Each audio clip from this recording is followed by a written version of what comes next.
Today we're talking about the great bird of the galaxy, Star Trek creator Gene Roddenberry. Even if you've never seen one episode of Star Trek, you know what Star Trek is.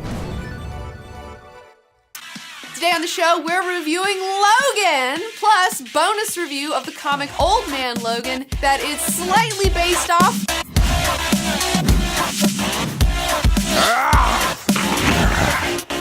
So tell me about Wolverine the Logan. I loved it.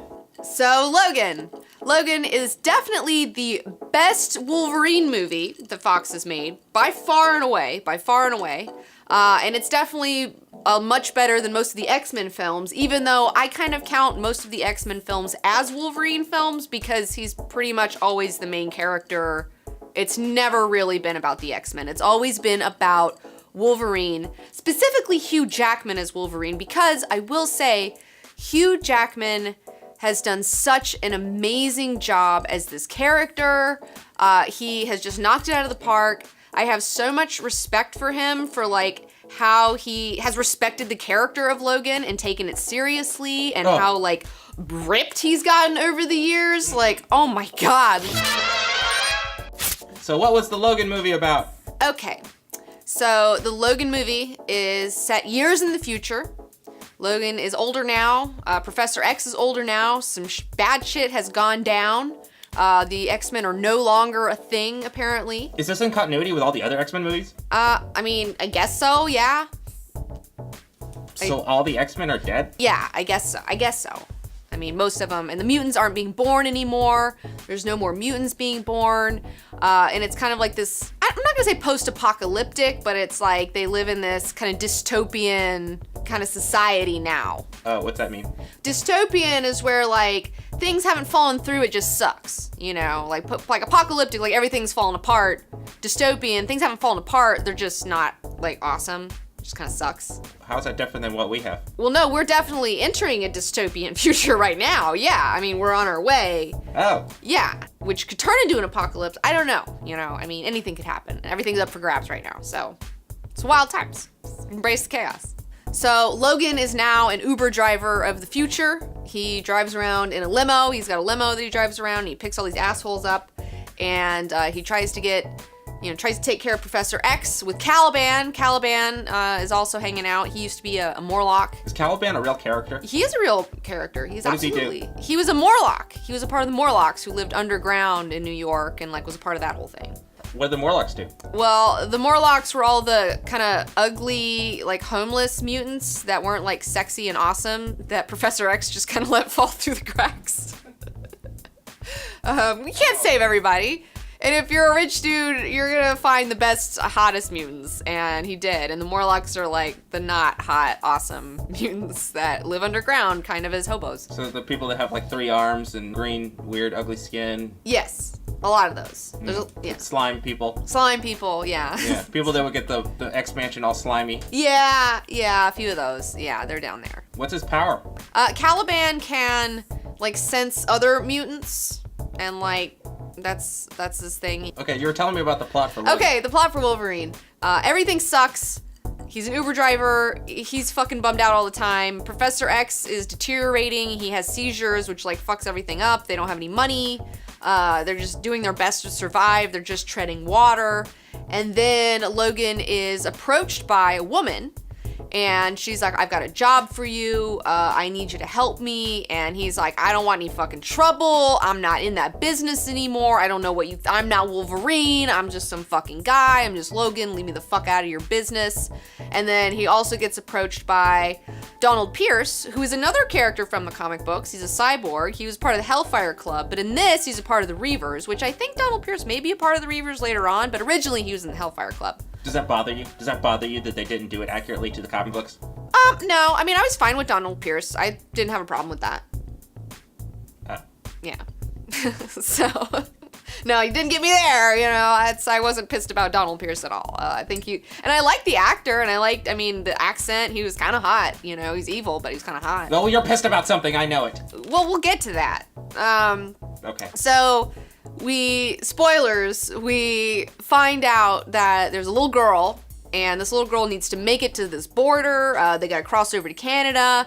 She's being hunted by Donald Pierce and his asshole friends, you know, part of this company, evil company. And Logan gets all wrapped up in this nonsense before he knows what's going on, and he is stuck with this little girl who happens to be X-23. We got Laura on the scene. And if you don't know about X-23, she is a clone of Wolverine, and she has a toe claw. So Logan, Professor X, and Laura, they're on a road trip. They are trying to cross the Canadian border within X amount of days, and they're trying to find this place called Eden. And that's the main thing about Logan that's so exciting, is that it is R-rated. It is the first time we've had an R-rated Logan movie. Woo! You cannot do a PG-13 Wolverine movie justice. Like, it's not, he's sick of PG. And thank you, Deadpool, you know? Thank you, Deadpool, for that, because if it wasn't for fucking Deadpool, they would not have done this, okay? So, Deadpool, you're the best. Like, Do you think all of the future X-Men movies will be R-rated now? Well, no, I don't think that the next shitty X-Men movie that they're gonna make is gonna be R-rated. No. I don't believe that. It was really great to get to see Wolverine poking some folks. I know, it was so great. Poked that guy right in the head. Oh yeah, it was so great to see him finally letting loose, finally like just slicing and dicing, you know? It's like we've all wanted to see that for so long, and Kinda makes the other Wolverine movies look stupid. I know, I can't believe it's taken Fox this long to figure it the fuck out. You know what I'm saying? It's like, it ain't rocket science, all right? We want to see Wolverine cut people's fucking faces open. Like, that's what, he's got claws, that's what he does. In the comic books, Wolverine says very often that he's the best at what he does, but what he does isn't very nice, okay? And so, it's great to see him chopping people's heads off. Chopping people's heads off in this movie. What was your favorite part? Well, my favorite part of the movie is Laura. I really love Laura. I think she was fantastic. I loved that actress. She was so great. Even though she doesn't speak through most of the film, she has such great acting with her face, and like her just like murdering dudes left and right was just like so awesome. Like Amy Dallin described her as a little murder girl, and that's what she is. And what she does isn't very nice, and I loved it. Did you want to be a little murder girl when you were a little girl? Well, I mean, I did feel like a mutant, you know, who, like, didn't really have a mutant fam. Like, I had a normal fam. They were, like, not a mutant fam. So, it was a little hard for me growing up. So, like, I identified with her because of that, you know? I wanted to see her find her fam, you know? Because that's what it's all about, baby, all right? It's like, if you don't fit in with your family, you know what? You make your own family, you know? It's the X-Men. That's what it's all about. That's what it's all about. That's why I love the X-Men. That's why I love the X-Men. And that's why, like, I felt like growing up when I saw that X-Men cartoon, it really flipped a switch in my brain, you know? And I was like, oh my God, you know, I really identify with these characters because I feel really weird. I feel really out of place. I don't feel like everybody else. And the X-Men taught me that it's okay to be different. It's okay to have different abilities than other people. And that you can go find other badasses and then live in an awesome mansion together and then like fight the forces of evil and be fucking awesome and wear cool outfits. In fact, like my whole life goal is to become Professor X eventually. I mean, that's where I'm headed. Like if I can get enough money to open my own school for gifted kids and like find them and bring them in and train them to fuck shit up and send them out in the world. Like, let's train people how to really use their brains, you know, because normal schools don't do that. Like, normal curriculums really don't teach you how to really use your brain. They just teach you how to regurgitate answers to things. Like, oh, listen to this and then just memorize it and say it again. That's not using your brain. Okay. So. I use my brain. You sure do. Your Intel Pentium processor.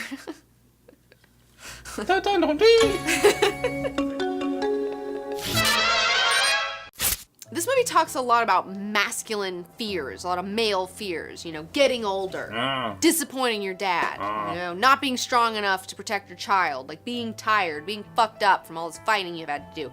But also, it has a slight, tiny allusion to erectile dysfunction. Oh, what? How? When Wolverine first pops his claws and like one of them like won't come out all the way, you know? And then later on he's like sitting on the bed and he's like, trying to like pull it out, and it was just like, oh god, it was like blood was everywhere, and it was just like brutal. It was super brutal.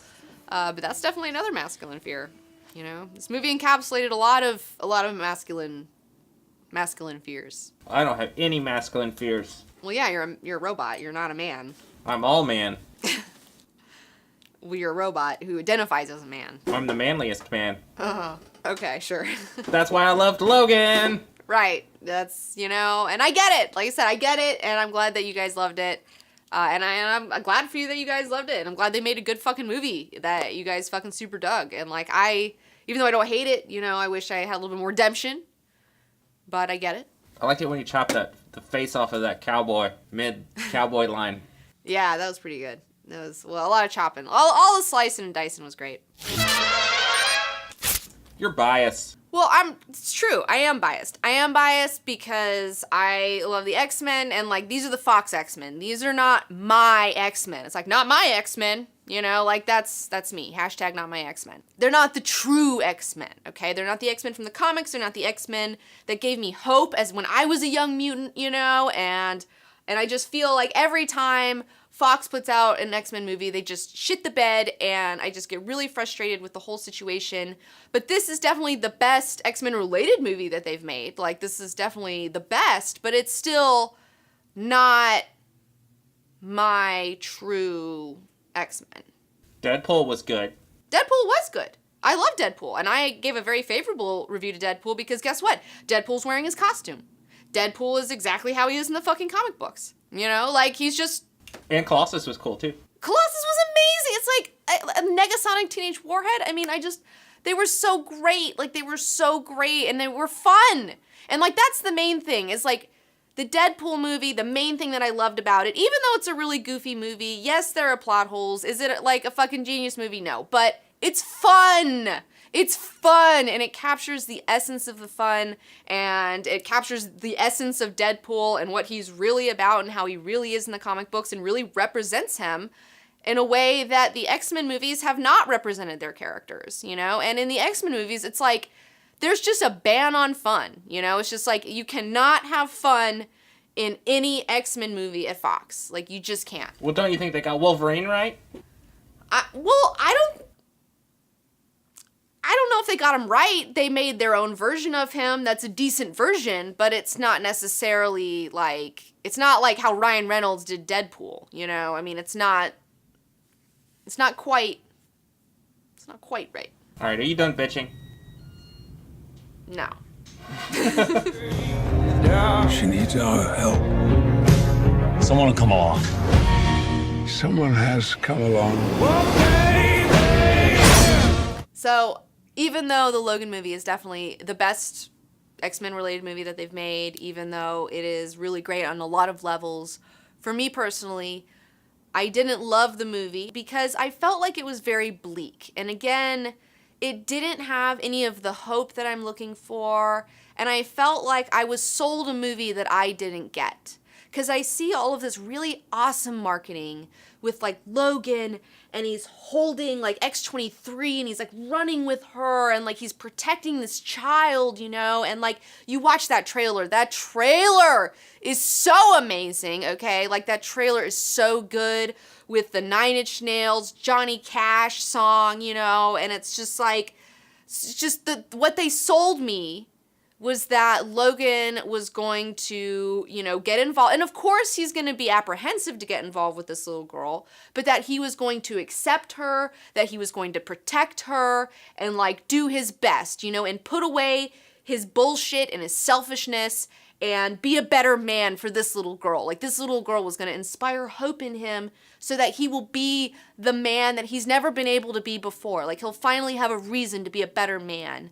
And I felt like in this movie, at every opportunity, he refuses to be that better man that I was hoping to see from the marketing. You know, I was hoping to see him accept her and say, like, yes, you are my daughter and I want to protect you. And, like, even though this is some bullshit, like, I'm in, like, I'm your dad, like, let's do this. And I just felt like he denied her at every opportunity. And as somebody who grew up with, like, a cold dad, it was just like, hurt my feelings for her. I was just like, I know exactly how she felt, and it was just like heartbreaking, you know? And like the thing is at the end of the movie, Professor X is dead. His car is ruined. Like, he doesn't have any more money. Like, you know, it's like his whole life is over. I mean, like, everything that he has nothing else. And he's with all of these children, these mutant children who are trying to cross this border. And instead of leading them, and instead of being like the father figure and the leader that he should be, that he could be, like the amazing man that he could be, he decides to sleep in because he's tired and like lets them go on their own, and only comes to help them when he sees that they're being attacked, and is just like, oh, well, it's not my problem. I'll just let them do this. And it's like, no, you should have been with those kids. Like, you should have taken responsibility. You should have like been inspired by the fact that Professor X just died, and you have to take on his mantle and like take these kids to the border, because what the fuck else do you have to do, Logan? Nothing. There's nothing else. Like, there's nothing else that's more important than this. And you have nothing. And why wouldn't you do this? And that's like where my main disappointment comes from, is that he never was that guy that I wanted. I didn't feel like he got the redemption, you know? Like, I wanted to see him redeem himself and like be a fucking awesome man. And I felt like I didn't get that. And so I got a little, just, you know, I mean, the feels like I wanted it to. But see, at the same time, I do realize that this is my female point of view. You know, I identify more with the female character. And from the male perspective, this movie has a lot more impact. Like, I was talking to some people on Twitter, and they were explaining to me why this movie really hit them in the feels, where I didn't get hit in the feels.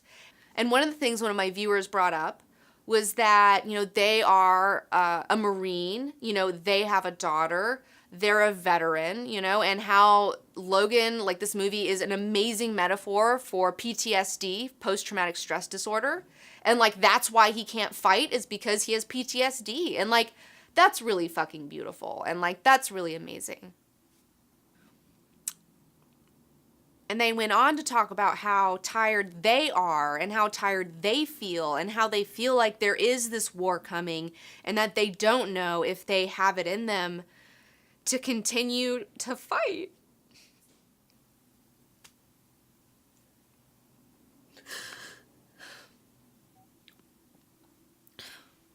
And I really feel that.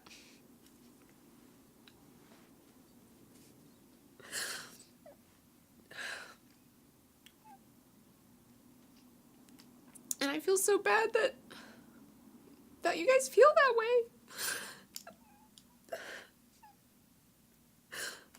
And that you've had to fight, and that it's so awful.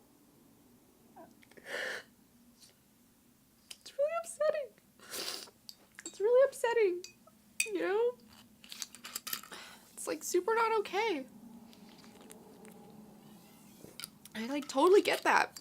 You know, like, obviously I super feel that. And I'm like, I just feel so bad that like people have to be put through that, you know? Like, it's just so fucked up, like the world we live in. And like, that's the thing about this movie, is that it represents like how fucked up our world is, you know? And like, and it's like, it's depressing, you know? It's like, I was really depressed after this movie. Like, it really upset me and made me sad, because it's like, is this where we're going? Like, is this what we're doing, guys? Like, is this the world that we're, like, allowing to happen, where, like, these giant corporations just, like, fuck over everybody, and, like, everybody's just been fighting, and they're tired of fighting, and, like, all the mutants have been destroyed, and everyone's gone, and, like, it's like, is that where we're headed, you know? It's like, that's what it feels like, and it fucking sucks, and it super sucks, and, like, you know, when I was growing up and I saw the fucking X-Men cartoon, like, it gave me hope, you know? It's like the X-Men gave me hope, you know? That was like, I can leave, I can go somewhere, I can find something better for myself, I can use my abilities, you know, even though other people don't understand them, in ways that help the world, and I can find other people that are like me, and we can, like, work on this shit together, you know? But, like, in this movie, like the dream is dead. Like they failed. Like the X-Men failed, and like so did fucking Professor X, you know? And he's just a problem, you know? It's just like Professor X just becomes a problem, and it's just upsetting it's just depressing to me. And I just like I think of like myself, if I was a young girl and I was watching this movie, like watching these movies now, like I just want to like slit my wrists and give up, you know? Like it wouldn't give me hope to like keep fighting and to like find my family and to like learn about my powers and how to utilize them, you know? It's just like fucked up. Like it's super fucked up. And I mean, I don't know. Like I think that, and I see why a lot of guys like this movie, because it's a lot about realism and about what's really going on. And I get that, and I think I get it. I totally obviously get it, but I want to inspire. Like, I want to be inspired, you know, and this makes me also just tired. Like, that's the thing that I hated about this movie, is that I already feel really tired, because I feel like I've been like personally fighting to like keep my business afloat so I can do this, so that I can talk to you guys about art and I can teach people about it, because like no one's defending the arts, you know, like, and it made me want to give up and just say like, why am I even doing this? You know, like maybe I should just give up, you know, because like it all sucks. And while I can appreciate this movie and the reality that it presented, I feel like the essence and the core of the X-Men is like, we can make a better world, you know, like we can work together and we can make a better world and like make it to where we can all live together in fucking peace, like mutants and humans alike, you know, and that's not what's presented in this. And so, you know, that's where I get upset, you know, that's my problem. That's my hang up, because this movie is like the worst case scenario for the X-Men, you know, I mean, it's just, Professor X is hurting people and should probably be put out of his misery, because it's like he's so powerful, and if he has seizures, like he can just fuck people up really hard, you know? And like his dream is dead and the X-Men are dead. And we never find out, did Professor X kill the X-Men accidentally? Like, is that the deal that's going on? I mean, that was really vague, and that kind of annoyed me as well, where it's like, what happened? Like, what happened? And we never find out, and they just kind of make these very vague allusions to it, and it's really depressing to me to think that like potentially Professor X killed everybody. You know, it's one of my mutant powers. I have a lot of feels, you know. So it's like, I feel it. Like, I get it, guys. I get it. But I just want to build a better world. Like, I think that we can, but maybe I'm an idealist and maybe I'm a fool, you know. I don't know. You know, and a lot of people tell me I'm an idealist and I'm an elitist, but like, I think that we can reach higher and we can do better if we just work together. Like, I think that it's possible. I know that it's possible, but trying to get people to work together is just like, human beings are just chaos fucking assholes, and like, it's like herding cats, you know? We just cannot seem to work together, and I just don't get it, and we just harm one another and we fuck each other over, and it just makes me sick, and it's upsetting, and it's unnecessary, and I feel like a lot of this is unnecessary, and I just want to go to that Star Trek future, you know, like, you know what, fuck this Professor X shit, I want to go to the Picard, like, let's go to like Star Trek Next Generation Picard, you know, Patrick Stewart, you know, I'll just hang out with him, hang out with that dude. That's where I want to be. It's totally possible. Oh, you didn't even talk about Professor X. What do you think of his character? I mean, I love Patrick Stewart. I love Patrick Stewart a lot. I have a lot of love in my heart for him. And yeah, I mean,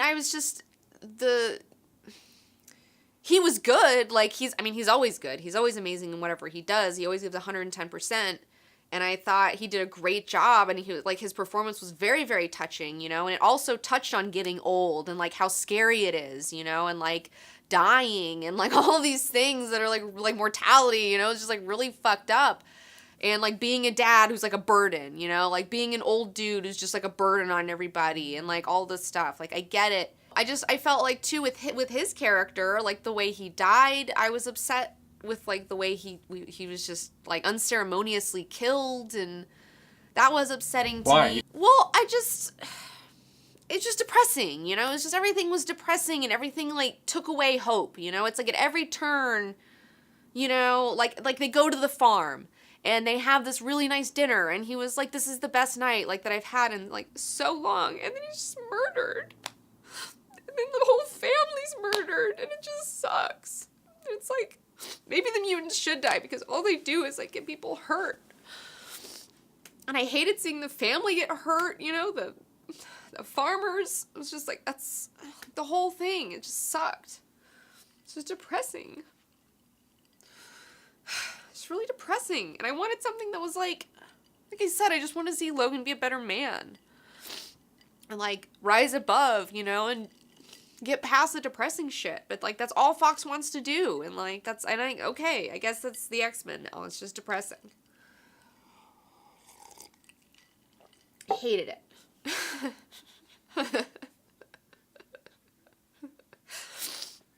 I mean, it's good.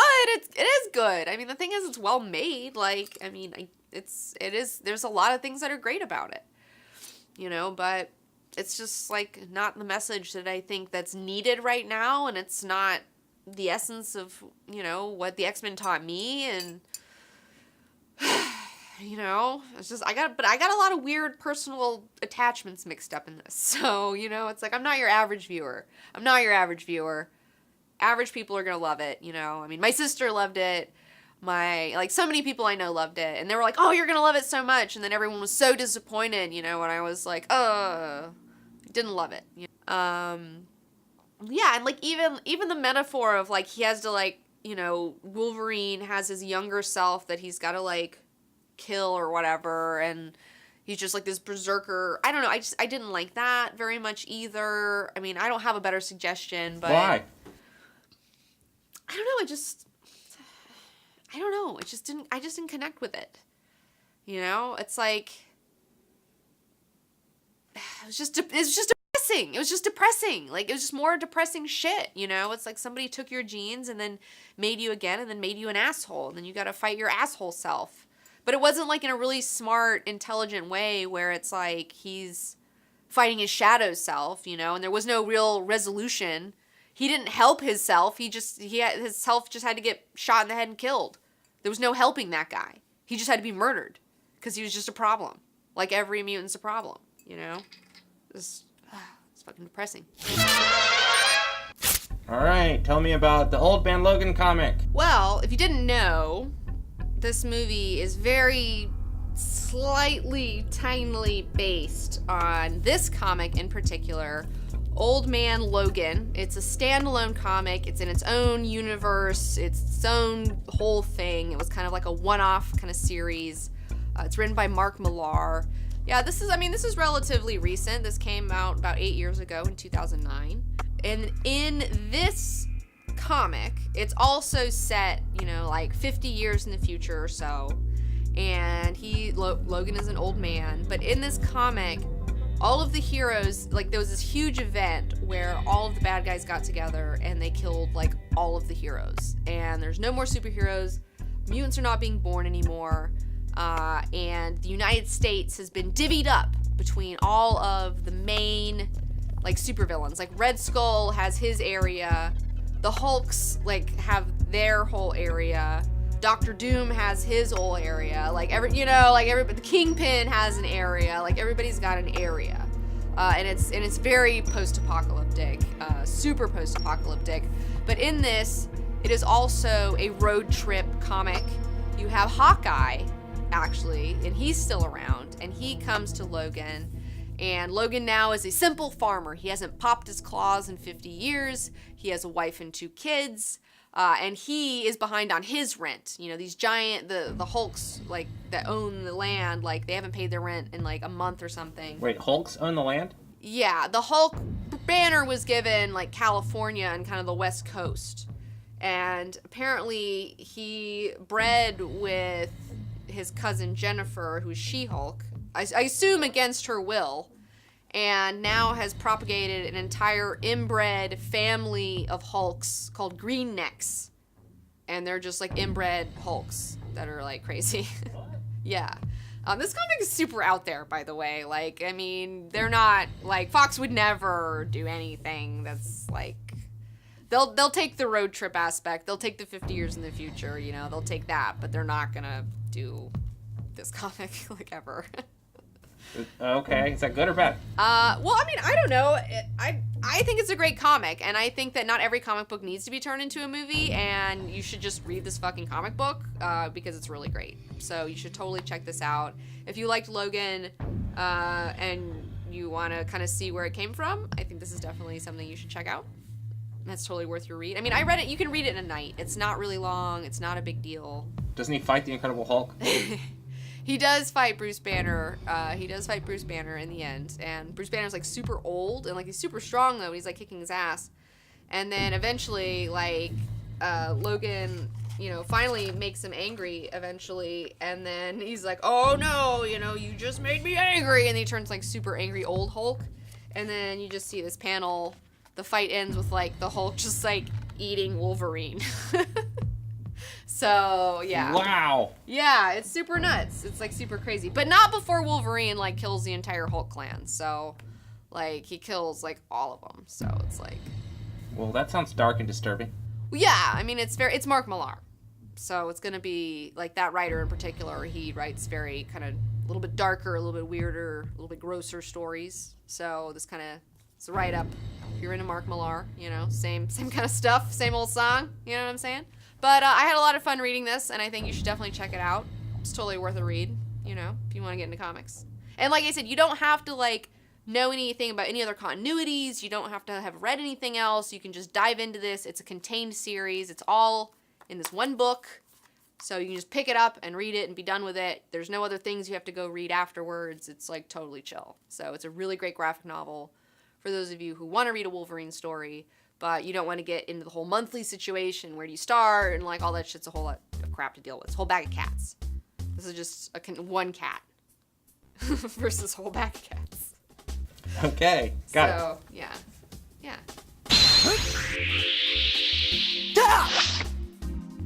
Very good. Hey, everybody. I'm so excited to announce that this spring-summer quarter, I am starting a Dune book club where we are going to be talking live once a week about the book Dune. We're going to read it together. We're going to talk about it. I am so fucking excited about it. And we're also going to be selling a little something I call the Comic Book Girl 19 Dune Box, where... Dune box? Yeah, the Dune Box, okay? Is that like one of those dork boxes? Yeah, it's like a geek crate, whatever the fuck, you know, kind of thing. But in it... You have your own dork box? I have my own dork box, yeah. It's pretty awesome, though, because it's Dune related, okay? And what is going to come in this box is you're going to get a paperback version of the book. I'm going to sign that book. You will also be receiving a bookmark, a special Comic Book Girl 19 Dune bookmark. There will also be some pins. You know how pins are a hot thing right now. I'm going to design some Dune pins, so you're going to get some special Dune pins in there, like a Chris knife and some shit. It's going to be awesome. And maybe some other goodies. We're still, like, working out all the details. There'll be more information coming out soon as we get things designed. I'll be releasing our designs, letting you know what exactly everything's going to look like in the box. There might even be a little teeny bottle of Spice Melange, if I can make that happen. That's, like, something I really want to make happen. So, whoa. Yeah, so it's going to be, I got to talk to my friends on Arrakis and see if I can get a deal. You know, we're working it out. So it's going to be a lot of fun. That'll be going on sale. We're going to be doing a pre-sale for that pretty soon in the next couple weeks. So we'll let you know more details as we go along. But yeah, I mean, I'm really fucking stoked to do a Dune book club with you guys this summer.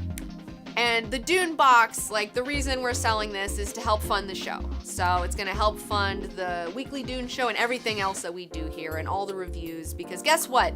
Guess what, guys? This year, I'm not working for the man this year, okay? I'm just going to work for you guys because I'm, like, kind of done working for the man, okay? You know what I want to do? I want to work for you. I want to work for my patrons. Did you work for the man before? Yeah, I did a little bit, and I'm not doing that. It didn't work out? You know, I can't really talk about it without getting potentially sued by somebody, so I'm not going to say anything, but what I am going to tell you is that I want to work for you guys, and I want to do fun stuff with you guys this year, and I want to put a lot more time and effort into our YouTube and our live shows, and we're going to be expanding our operations, doing a lot of new stuff this year. I'm really excited about it, and I just want to commit myself to our channel, you know, because I'm tired of getting caught up in trying to help other people's shitty platforms. So, you know, I just want to work on my shitty platform. So, Where do I go and when do I go? okay, so the details will be released soon. Be on the lookout. Follow me on Twitter, follow me on Instagram, follow me on Facebook. Keep watching my videos, and you will find out all the information as it becomes available. It's still coming together right now, but we'll be doing a pre-sale in the next couple weeks. Probably at the beginning of April, there'll be a pre-sale going on. So we'll definitely let you know when that goes down. I really... it's gonna be fun. I'm really excited about designing these pins. I'm really fucking stoked. I want some of that spice.